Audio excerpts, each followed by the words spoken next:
and welcome to another Scots Whay podcast. And today I'm joined by filmmaker Anthony Baxter to discuss his film Flint, which is going to be on BBC Scotland this Tuesday at 10 p.m. and then available on iPlayer after that. Hello, Anthony. Hi, Ali. Nice to be here. Thank you for having me. Oh, a pleasure. And well, I guess the first question is, how would you describe Flint as a film? Well, it's a bit of a monumental film in some respects because it covers such a deep, dramatic story over a long period of time. I first arrived in Flint in 2015, and I went there by chance. I had been in Detroit and showing a film I had previously made, and somebody at that screening said to me, you should come through to Flint and do something on the water here, because the film I was screening was A Dangerous Game, which featured, amongst other things, water as an issue. And I went through to Flint and was really appalled by what I saw. Local residents at that stage were jumping up and down to the authorities saying, you're not doing anything about this water situation. We've got undrinkable water, and this had all happened since Flint had switched its water supply, been forced to do so by the governor of the state. And they were in an absolute terrible predicament because the authorities were not listening to them. It reminded me later in 2017 when the Grenfell Tower disaster happened. It reminded me a bit of that, where residents were really vocal about the issue and nobody was listening to them at all. And that was all before this story became a massive worldwide news story. The local residents were about to, at that stage when I arrived, bring in a professor from Virginia Tech University who was going to oversee their own water testing, because, as I say, the authorities weren't listening to them and they felt very keenly that they had to do it. So the film spans that start right the way through until after the cameras left, and all of that period of time. So it's a period of about 4 to 5 years of filming, and a real epic job, really, to do as a filmmaker, to be in a story and immersed in a story for that amount of time. Before we get into the kind of incidents in the film, we should say that I saw this at the Glasgow Film Festival when you were over to kind of do a talk on it and there, and what a different world that seems like. You know, even so recently, that would have been February, I think, February, March. Yes, exactly. That's right. I mean, I remember being there in Glasgow, and of course, at that stage, COVID-19 was a story in China and seemed to be spreading around the world. Nobody really knew where it was all going to end up, of course, at that stage. There were 400 people in that cinema. It was sold out. And for me, it really, I think for most of the people there, it was the last time anybody got together closely in a social situation. I mean, hard to believe at the time, but you're right, Ali. It just, ever since that screening, things spiraled downhill, didn't they? Yeah, very, very quickly, yeah. And it made me think, how difficult has it been with COVID and lockdown when you've got a new film out? How is it, you know, to get it out there? And I presume you probably had other festivals lined up and things like that. It's been very frustrating, there's no question. I mean, after Glasgow, I flew out to the United States and I got to New York, and we were going to be doing a screening at the National Geographic Theatre in Washington, D.C., with a number of Flint residents invited who were going to come, Professor Edwards from Virginia Tech University, the professor I was just talking about, and other dignitaries from DC. It was the start of what we'd planned to really try and put Flint back on the agenda in the United States, especially ahead of the election. And so we had Washington, D.C., we had Detroit, we had Flint itself, Traverse City, San Francisco, all over the country, Minneapolis, another city we were supposed to be screening the film at, and then back here in Britain at Sheffield Doc Fest and other European festivals. But all, of course, were then made to be virtual events, which you try and make the best of them in the best way that you can, but it is not the same. I mean, for example, in Lansing, the state capital of Michigan, we had planned to bus in 2 bus loads of Flint residents for free, in cooperation with the festival, who'd organized this brilliantly. The new governor of the state was going to come, Dr. Mona Hanna-Attisha, the pediatrician who first cast a spotlight on the high levels of lead in children in Flint. She was going to attend. And with having all those people present would have been a wonderful opportunity to really put the issue of Flint back on the news agenda.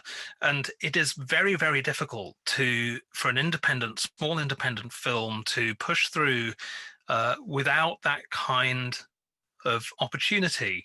And we've seen, I think at the beginning of this whole crisis, people were thinking, well, let's see, maybe virtual festivals will be a significant event. Maybe they'll have their own, their own traction, and reviewers will review the films and people will come and watch them online all the same. It just hasn't happened in my experience. I mean, they have, to some degree, at some festivals, been more successful than others. I mean, at Sheffield, we had a really good response from people online, but it's really, really difficult to push through. Going back to Flint, the kind of background to Flint itself was something which was really interesting, because it's in Michigan, so it's kind of in the Great Lakes area, and they've previously been getting their water from Lake Huron, I believe. That's right. And the town itself had once been an incredibly prosperous town. It was the center for General Motors. Was that right, General Motors? That's right, yes. Yeah. And Chevrolet, and the motor manufacturing capital alongside Detroit of the United States. I mean, an extraordinary place, as you say, Ali. I mean, what hits you when you go there, and to Detroit as well, I think I've always loved Detroit as a city. And one of the fascinations for me has always been the fact that it was built for a much larger population. The roads are much wider.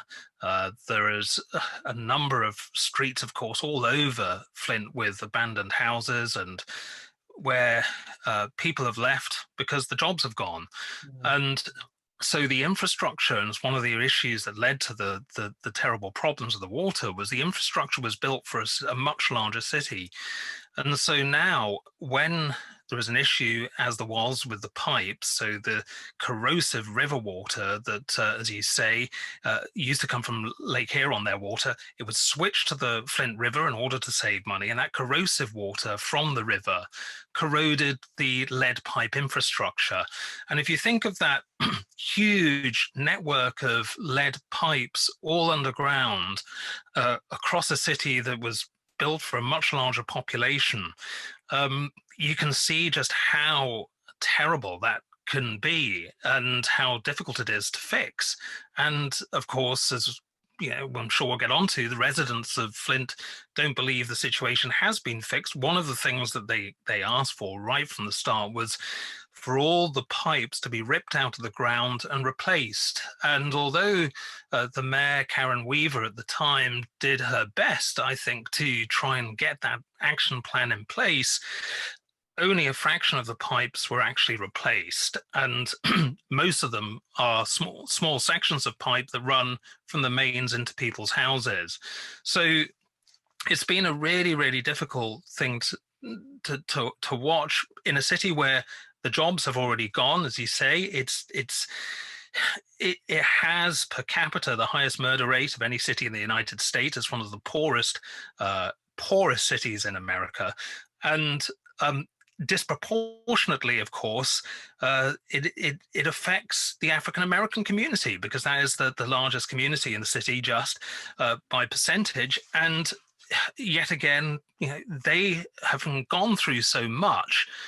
And as we've seen with the Black Lives Matter and the spotlight being thrown on the injustices across America, how terrible an ordeal it has been for that city, and how the people have shown huge resilience right across the whole of the city, showing just how resilient they are against this terrible, terrible situation. But it is something that we don't really know the full impact from, because the children who consume that lead, particularly, and people of all ages, of course, but the children are the ones I focused on perhaps more so.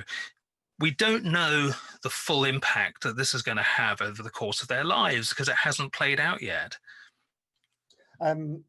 Because you mentioned the lead there, just to let listeners know, the switch to the river isn't just a dirty river or something like that. It's got regularly bodies are being pulled out. There's car parts. There's, you see, there's a shot of film. The idea of just to look at it, that you think this is okay to drink or wash or do anything with, just seems astonishing. But, I think the poverty is at the heart of the film, it seems to me, that these people are fighting to have a voice where other people are just not willing to kind of listen.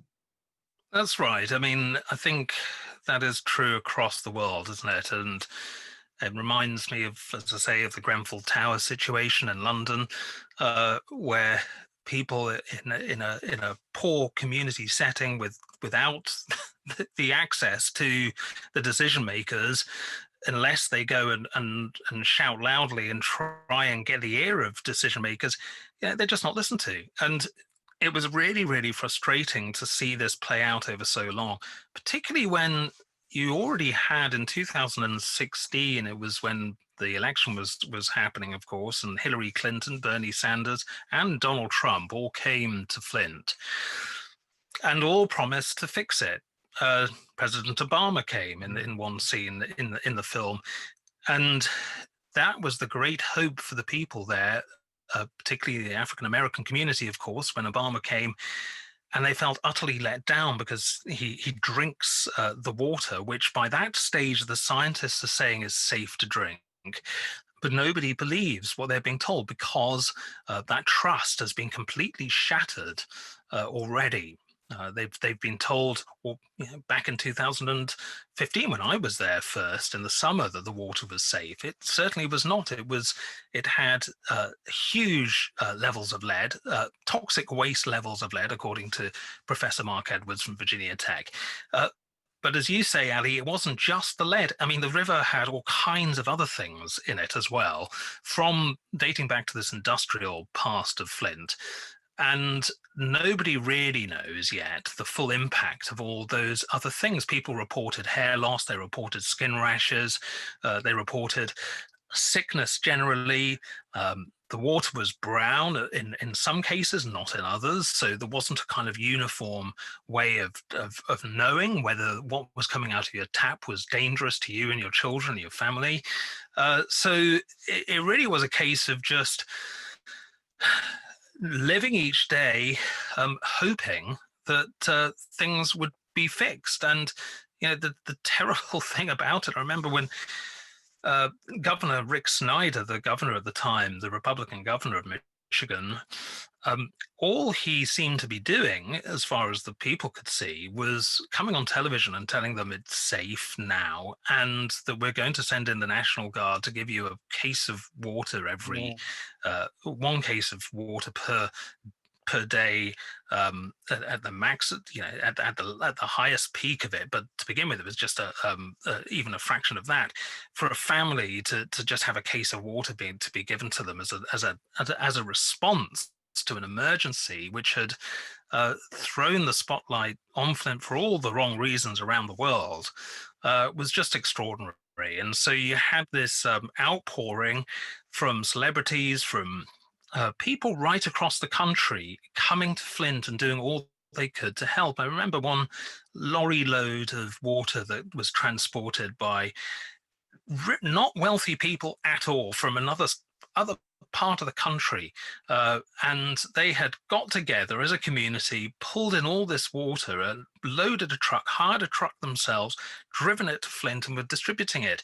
And that happened all the time. And it was so infuriating for the local residents when they then saw the governor coming on saying, well, it's great that people are doing this. This is fantastic to see, great community response. But he was doing very little indeed, and witness over that period of time. Yeah, the reaction reminded me of the kind of current reaction to food banks in this country. Often people say, "Oh, it's great that the community are helping," and you're like, "Well, this should not be happening." Exactly. I mean, it was also the case that the federal government in Washington, D.C., was expected to help the people because this was an emergency and was being compared in the media and by so many commentators as very similar to what happened with Hurricane Katrina. But in that case, of course, the federal government did step in. But in Flint, none of that was happening. There kept being these excuses used as to why the money wouldn't be coming from the federal government to the local residents. And so all the time, they were pinning their hopes really on things like class action lawsuits, where lawyers in the city got together to help the residents try and push through to get some kind of compensation for them financially for what had happened.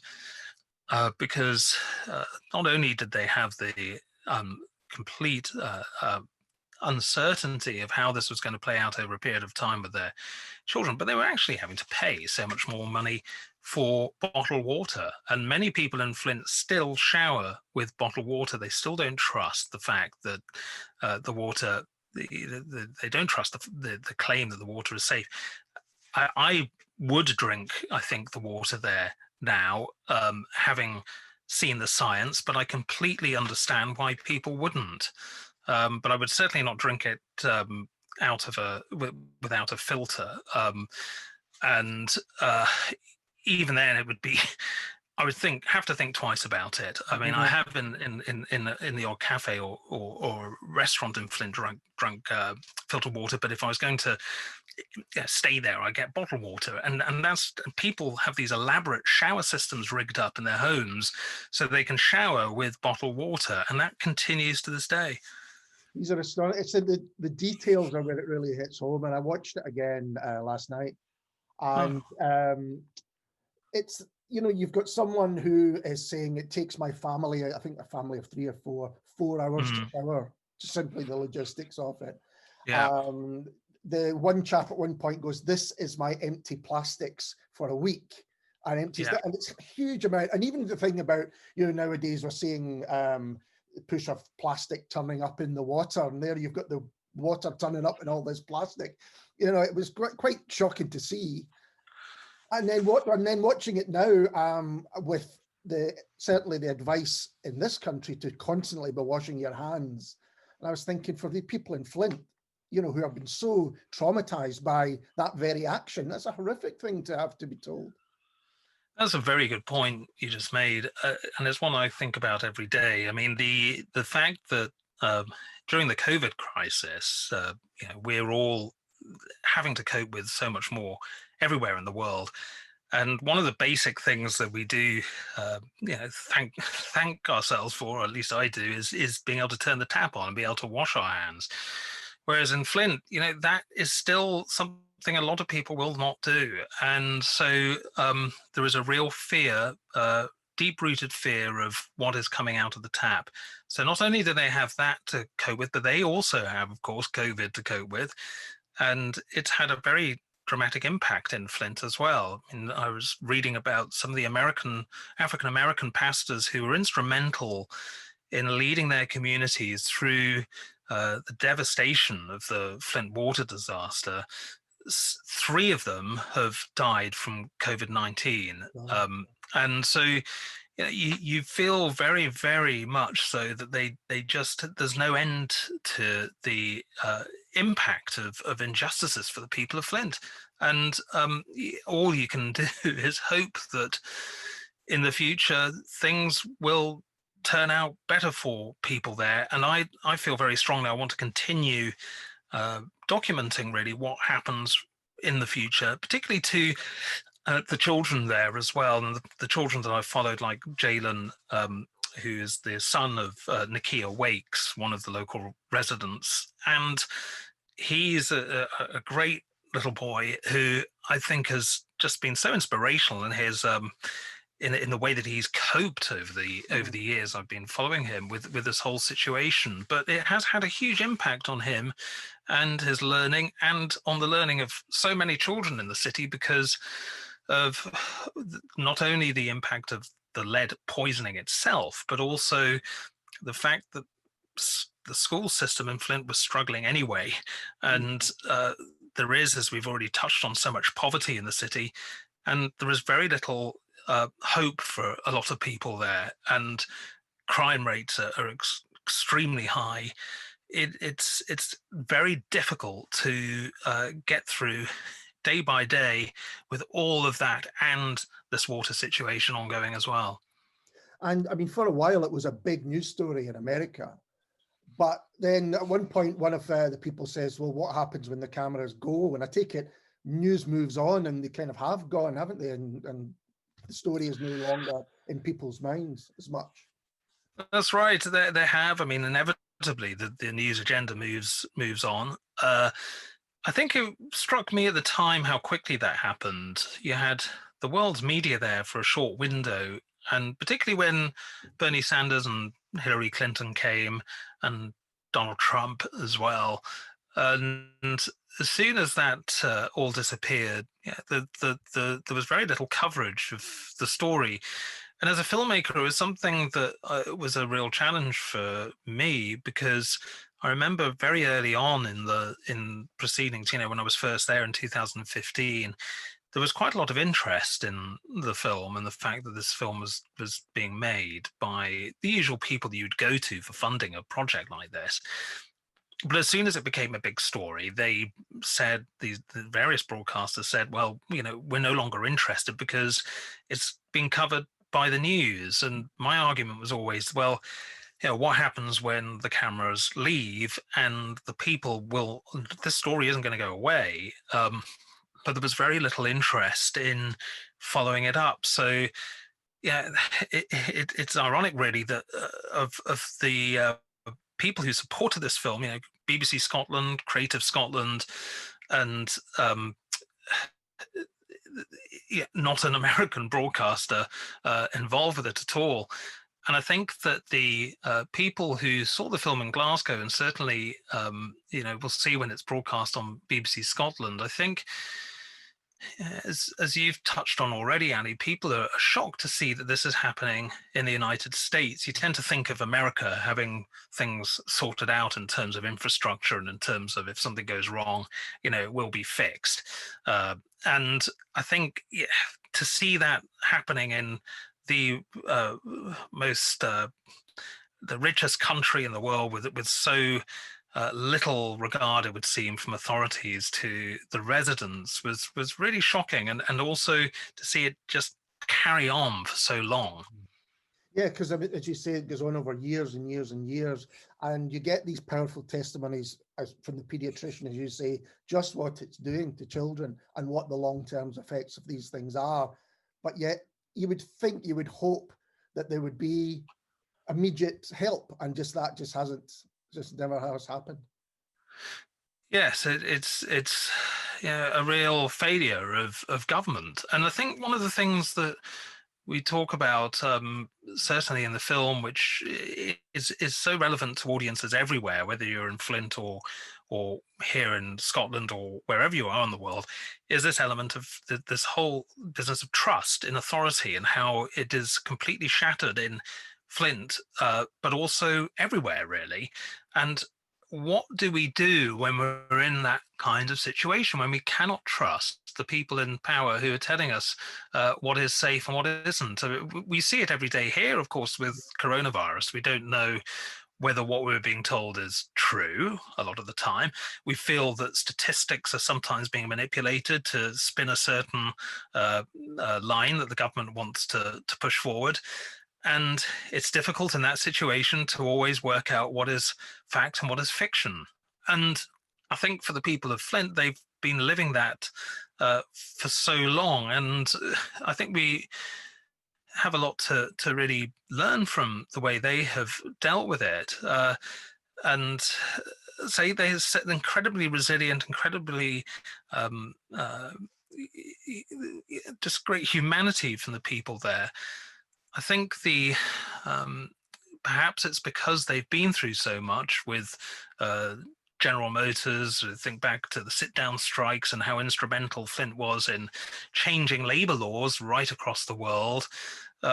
and they've had so many problems to face over the years.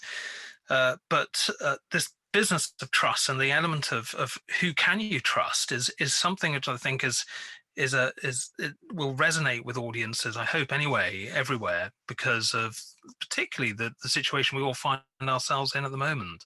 I mean, I think that does really reach its peak in the film with the scene that you've mentioned where Obama turns up and he even says, "This isn't a stunt, I really need a glass of water," but it's clearly what's being said here.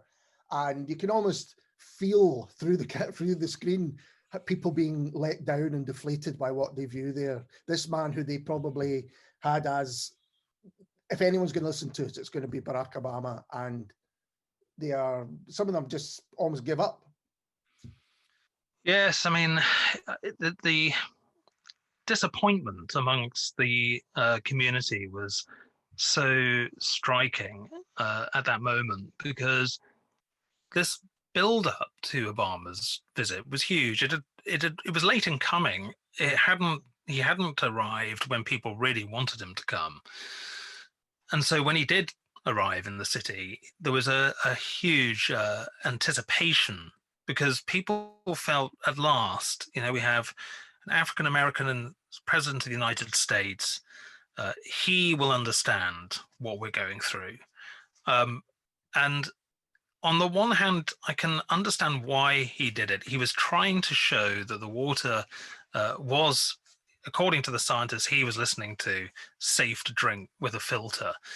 But it was the way that it looked and the way that he seemed oblivious to that fact that just was so striking. And I think that the way the people saw that on their televisions, who weren't present in the hall where he did drink the water, it was such a shocking moment for them.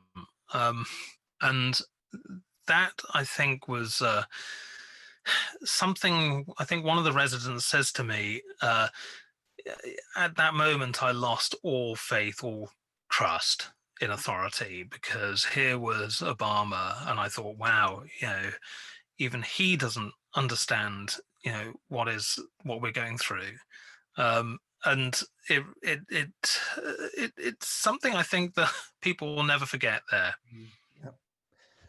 There's two quite complex characters in the story in terms of, man, you mentioned Mark Edwards and Scott Smith, and it almost seems to me that they typify a lot of current feeling about science. Like one who proclaims, whether you believe him or not, that he is following his scientific findings, and the other one who it's almost a kind of pseudoscience, or it's certainly not backed up with any hard facts.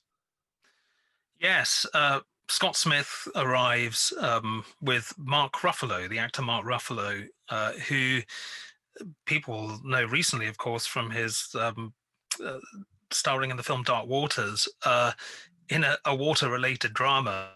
And Mark Ruffalo was one of many celebrities who came to Flint early in 2016. And Mark Ruffalo's organization, his non-profit organization, Water Defense, was telling people very vocally that you're not being told the whole story. There is a lot more in your water than you're being told about. The state is not telling you the truth. And Scott Smith is their chief technology officer, although he had been billed as their chief scientist on numerous occasions by Mark Ruffalo. And he goes on television, Scott Smith, and basically says that he is going to go and test people's homes and discover the truth about what is being hidden in their water. So he does. He goes around, and I follow him in the film, going to local residents' houses, and he will carry out these tests and send them to a laboratory, a bona fide laboratory, but he is not a scientist, but the people don't know that because he's been billed as a scientist. So they have absolutely no idea about him. And indeed, I certainly didn't, when I arrived in Flint and he was there saying he was going to go and test the water, and so I followed him, of course, and obviously I need to see the film, people who haven't seen it, to see what transpires. But it was an extraordinary twist for me to it was one of the examples really of how the story just kept twisting and turning while I was there. It was very dramatic that you had these kind of events unfolding in front of you um, when the media had left. And in many ways, I would love to have made a series rather than a feature documentary, because there is so much material that we weren't able to put in the film, particularly relating to the residents who, were in this ongoing predicament for so long. And I followed them all over the place. I mean, one family to Washington, D.C., trying to get answers from the federal government about what they were going to do. And it's very moving to be in touch with the residents still. We talked about the film festivals earlier. I have done some virtual panels with Mama Soul, the hip hop artist who's in the film, who's a mother herself, and she is still living in Flint, and Nakia Wakes and her son Jalen as well. And what is so powerful for me is when I hear them say that things have not changed and things have not been fixed, and it is still a terrible situation for them in Flint. And I want to be there. I want to go and talk to them and be in a room, show the film with them, and listen to their stories and their situation now, because I find it extraordinary that after all of the coverage that Flint has had, all the words that have been written in newspapers across the world, the celebrities who have flown in, the concerts that have been staged, the songs that have been written, that still this is such a massive issue for the local residents, and that their voices are not being listened to still. Is a real travesty and a reflection, I think, on how poor we move on from stories and how quickly we do without remembering the residents and what they're going through, and particularly the children who are facing this ongoing struggle there day by day with their learning because of this terrible situation that was not of their making, and how little has been done to help them. I guess it's a story that many, or a question that many documentary makers have to ask themselves is, what is your responsibility to the people who you have filmed? And it's clear that you feel you do have some responsibility there. Well, it's a responsibility, I suppose, of the trust that they put in me to tell their stories, and the feeling that that doesn't end when the film is broadcast or completed, that it is an important thing. I think it's like with the Many Estate and the residents of the Many Estate in Aberdeenshire, who are the focus of my Trump documentaries. I'm still very much in touch with those people, those residents. And I feel that you make these very close bonds with people. And I was, of course, a sort of somewhat of a novelty, I suppose, as somebody who was not from the area, not from Flint, not from the United States of America, coming in and following people, and they would ask me quite legitimately, why are you interested in doing this, or what's your motivation for doing this? And it was really because I felt really strongly about what they were going through. And it did seem to me as well to be a natural progression of the stories that I've covered here. And it is strange how with the Trump story in Aberdeenshire, the elderly lady Molly Forbes, whose water was cut off for so many years, she went through so much with that, and so I had an experience, really, if you will, of even on a very small scale of what impact this water situation can have. And so they put their trust in me, and I think it's an important thing to follow through on. And of course, we're all busy, we all move on, we all change tack, and we all, as filmmakers, we make other films and move on to other projects. But I think it's really important to stay in touch with those people and to follow up. And as I say, I hope one day, before too long, to go out there and also to follow up in terms of a film as well. What is happening to those children in the years the years ahead? I mean, in some ways, it couldn't be a more timely film because it does look at the kind of mental toll and anxiety created by in a public health crisis, which we have now got a global public health crisis, if you like. Yeah. And it should make people keenly aware that this will affect people in all sorts of ways. Yes, I mean, I think it is timely, I think, and that's something that has been noticed by some of the people who have watched it. It does hit on a number of issues that are so current, and although it could be you're in a community where you can rely on the water, I think all of us, as we've touched on, have this fatigue when it comes to trust in politics and trust in people in power and authority. And the science of it all is so difficult as a layperson to get your head around sometimes. You can be blinded by figures and statistics. And I think for the local residents, when they were told by Scott Smith, the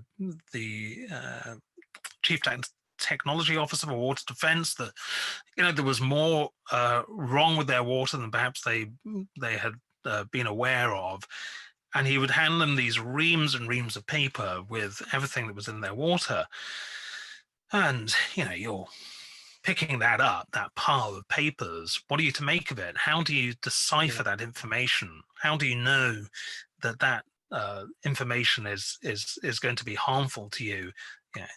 And it's really, really difficult for people to navigate all of that. So yeah, it is a timely story, I think, and one that will, I hope, resonate with people right across this country and beyond. And as we said at the beginning, it's going to be on BBC Scotland at 10 o'clock this Tuesday, and of course available on iPlayer much long after that. So I hope people do watch it for that reason. You mentioned your Trump documentary. You've Been Trumped. That was in 2011, I think. Was that right? That's right, the first one, and then there were two others following that. There was A Dangerous Game in 2014, and then You've Been Trumped 2 in 2016, which we only released this year after a 4-year battle to get it out and get it more widely watched. So, and how do you view what's happened to your subject in all these years? You couldn't, when you did the first one, you couldn't have seen what was coming. No, I mean, fact is stranger than fiction, and certainly in this case that was true, wasn't it? I mean, Donald Trump talked on numerous occasions that he was going to potentially run as president of the United States, and people saw him then negotiate a new contract with NBC to present The Apprentice, and it was all seen as a bit of a stunt. But then, of course, he did run and won the election, and it is still something that I think people pinch themselves to think, has this 4 years really happened?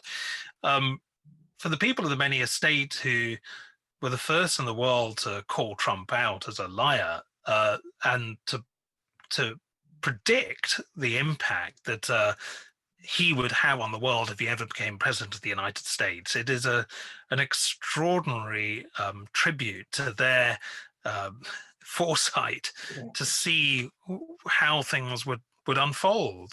There they were, as unlikely environmentalists, standing up for their community, and here was Trump coming in saying that he was going to create all of this wealth and fortune for the area, and nothing could have been further from the truth in reality. So and that's borne out by the statistics. It's made big losses and employs a very small number of people.